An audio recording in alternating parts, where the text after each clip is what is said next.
Hi everybody, it is April and I'm in my craft room.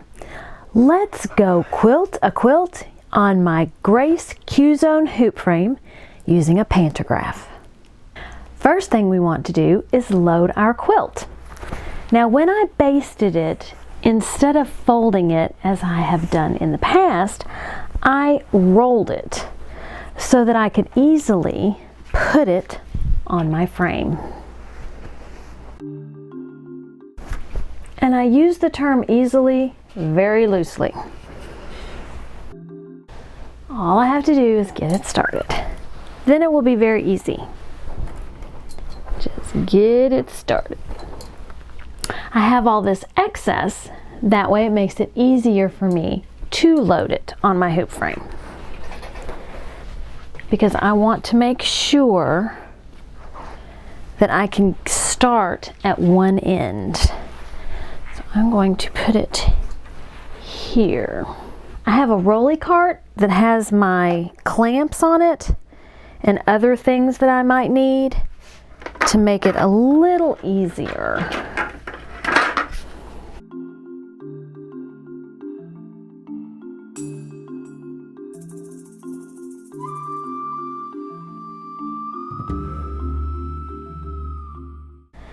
And I am way far over this way. I can actually move my quilt further towards the edge. But because my quilt isn't that wide and I'm going to have to take 2 passes at it anyway, I'm not going to worry about that right now.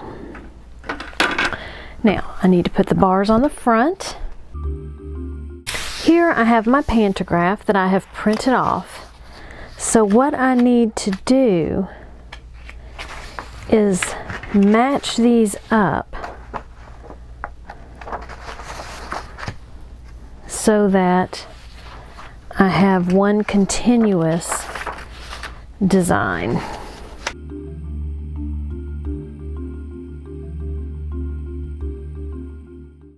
And my tape was sitting right here. Alright, so what I'm going to do is I'm just going to tape these together so that I can place them on the back of my machine.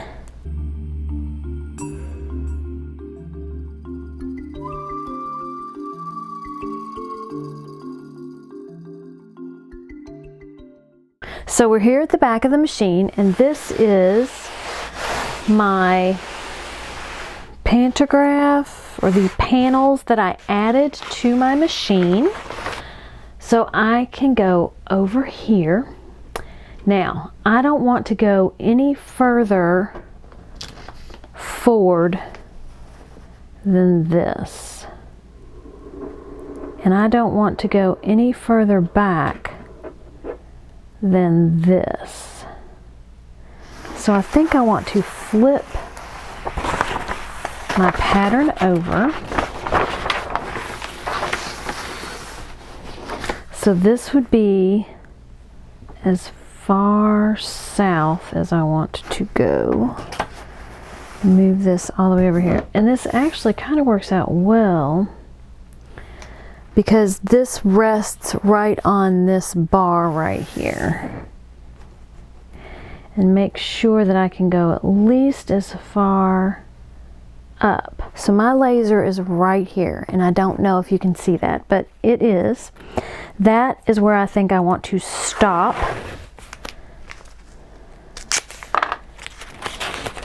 So I'm going to put my tape right here. And I believe that I have determined, hopefully anyway,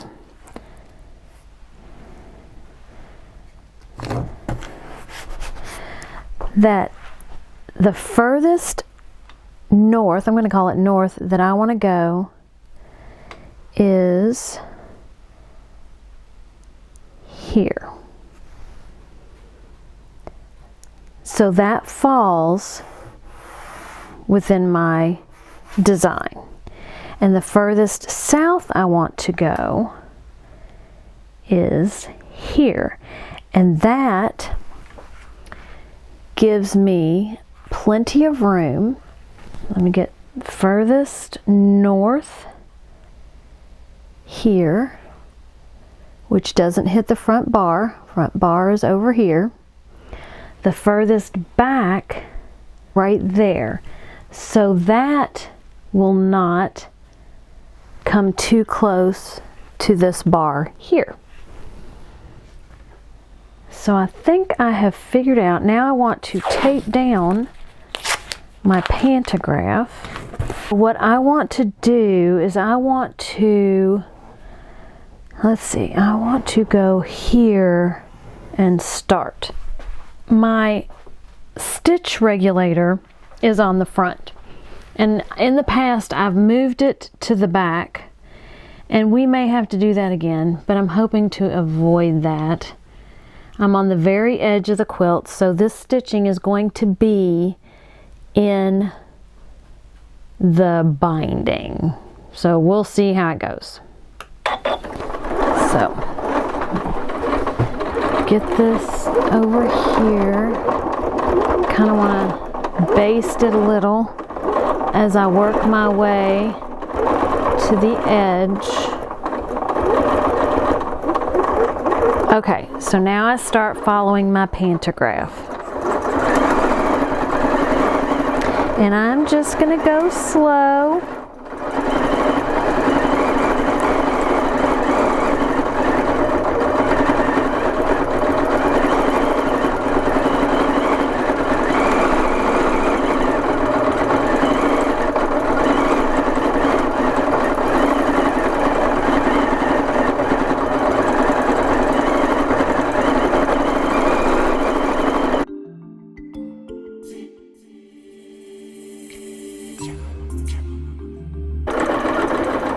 Okay, now I want to stop right here. Let's see how it looks. So you can see it's not good. It's not bad. So my circles are not great, but that is not because of anything that's going on with my machine. It's because of me. May not want to start out with a totally circular design. I think my stitches actually look pretty good. It's me. I'm the problem. Make sure what you do first is something that you wanted to practice on. And this is perfect because this is a practice quilt. Here is what you do in order to stay in alignment with your project.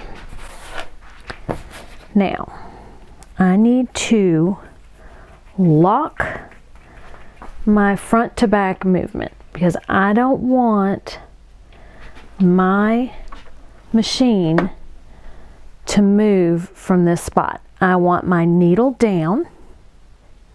Now I can move from side to side, but I cannot move front to back. What I want to do is I want to unhook my clamps,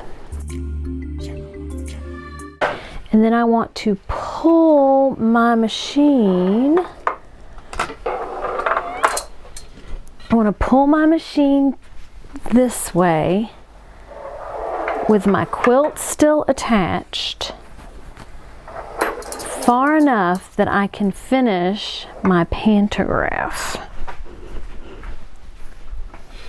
And then I want to put my clamps back on.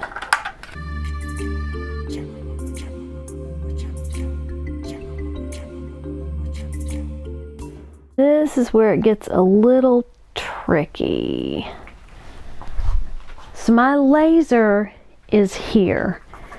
I stopped the bottom of my curve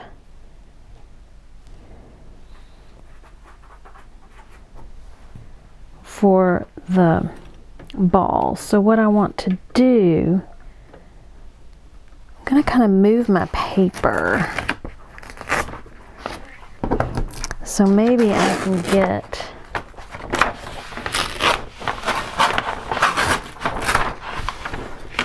back to the point that I was at here. Okay, so I'm going to do this, and that will help me line up. All right, so let's get this, and don't forget to take your clamp off.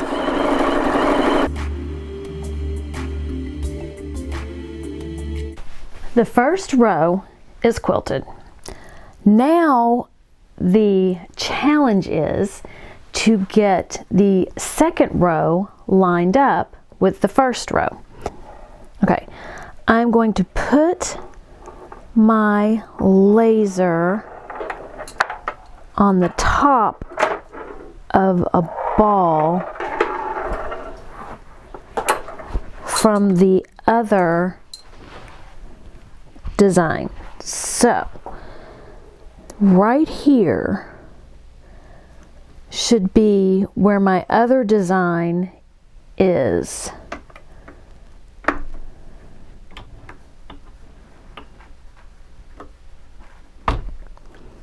With the Pantograph, I have a lighter image of where the pattern is on the previous row. So what I've done is I've placed my laser at the top of where the previous image should be, and now I will position my quilt to match where the top, the lowest point of my current design is at the needle of my machine. And that should place me where I need to be for my next row. So now what I want to do is position my quilt in such a way that the ball from the previous line of quilting should be about where my needle is. And just to be safe, I'm going to place it just a little lower.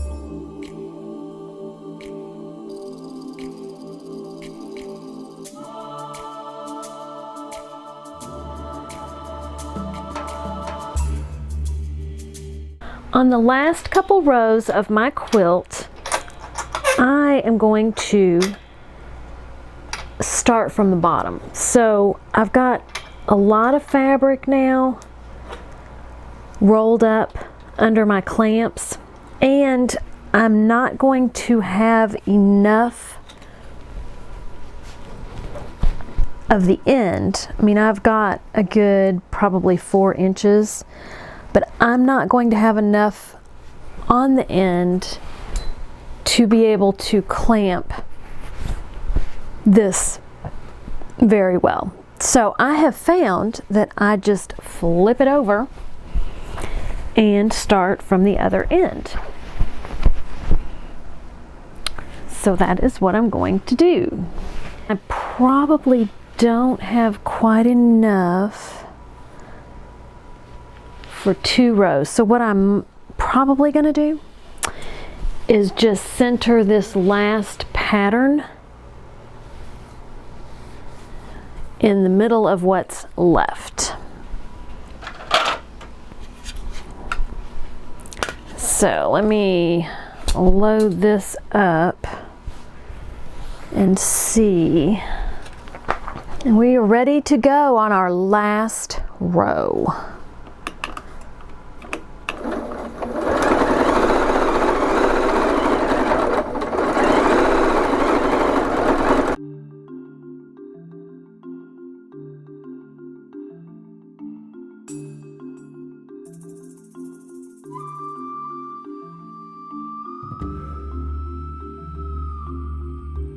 Zoom in with my camera, and if you look closely, this is the reason you don't start out with circles. Okay, so I'm going to back out.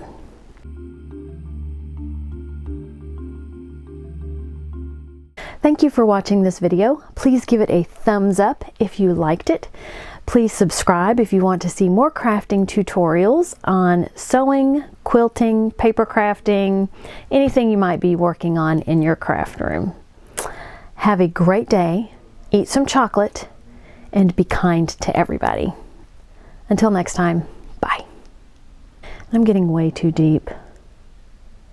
I already said that. Oh!